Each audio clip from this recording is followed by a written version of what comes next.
Rebonjour. Dans cette vidéo, nous allons découvrir une stratégie courante utilisée pour résoudre les problèmes d'un projet. En plus de plusieurs autres tâches, il incombe au chef de projet de résoudre les problèmes et de lever les contraintes qui nuisent à la réussite du projet. Une façon de le faire est d'escalader. L'escalade est le processus consistant à solliciter l'aide d'une direction ou d'une direction de projet de niveau supérieur pour éliminer un obstacle, clarifier ou renforcer les priorités et valider les prochaines étapes. L'escalade peut sembler avoir une connotation négative, mais ce n'est pas le cas en gestion de projet.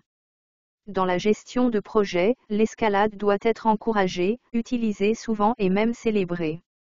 Les escalades sont saines et agissent comme un outil de contrôle et de contrepoids pour s'assurer que les mesures appropriées sont prises. Ils peuvent entraîner une prise de décision rapide, et généralement, plus un problème est résolu rapidement, meilleur sera le projet.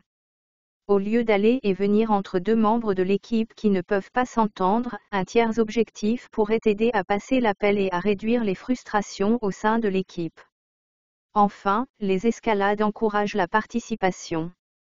Encourager les autres à participer à la résolution ou à s'approprier des problèmes peut favoriser la confiance et le partage des responsabilités entre les coéquipiers, signe d'une équipe saine et fonctionnelle.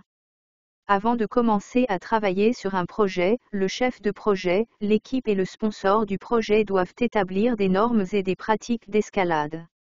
Cela signifie qu'ils préciseront à qui les problèmes seront soulevés, comment les problèmes sont soulevés et le forum de discussion. Un peu de travail en amont aidera les escalades à se dérouler en douceur quand et si elles sont nécessaires.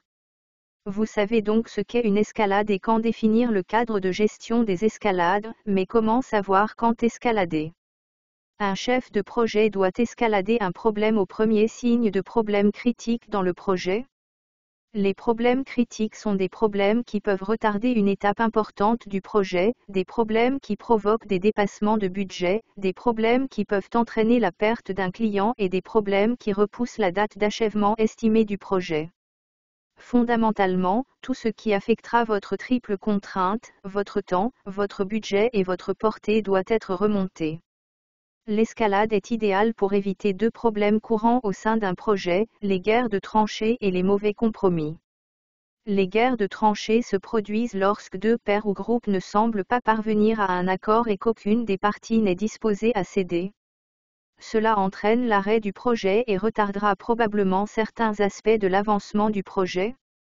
En règle générale, nous considérons les compromis comme un moyen positif de résoudre les problèmes, mais il existe une chose telle qu'un mauvais compromis. Un mauvais compromis se produit lorsque deux parties s'entendent sur une soi-disant solution, mais que le produit final en souffre toujours. Lorsqu'il s'agit de faire des compromis sur des objectifs de projet importants, il n'est pas productif pour l'une ou l'autre des parties de régler simplement parce que c'est un moyen pour parvenir à une fin. Oui, faites des compromis tout en gardant à l'esprit les objectifs plus larges du projet et en travaillant ensemble pour les atteindre. Vous devrez peut-être aider votre équipe ou vos parties prenantes à faire des choix difficiles pour le plus grand bien. Alors maintenant, nous avons défini l'escalade, comment utiliser le modèle des triples contraintes lors de la communication avec les parties prenantes et de la négociation des changements, et nous avons découvert les guerres de tranchées et les mauvais compromis, qui sont deux problèmes courants sur un projet. Dans la vidéo suivante, nous expliquerons d'autres techniques pour communiquer avec votre équipe, notamment les délais d'attente et les rétrospectives. Je te retrouverai là-bas.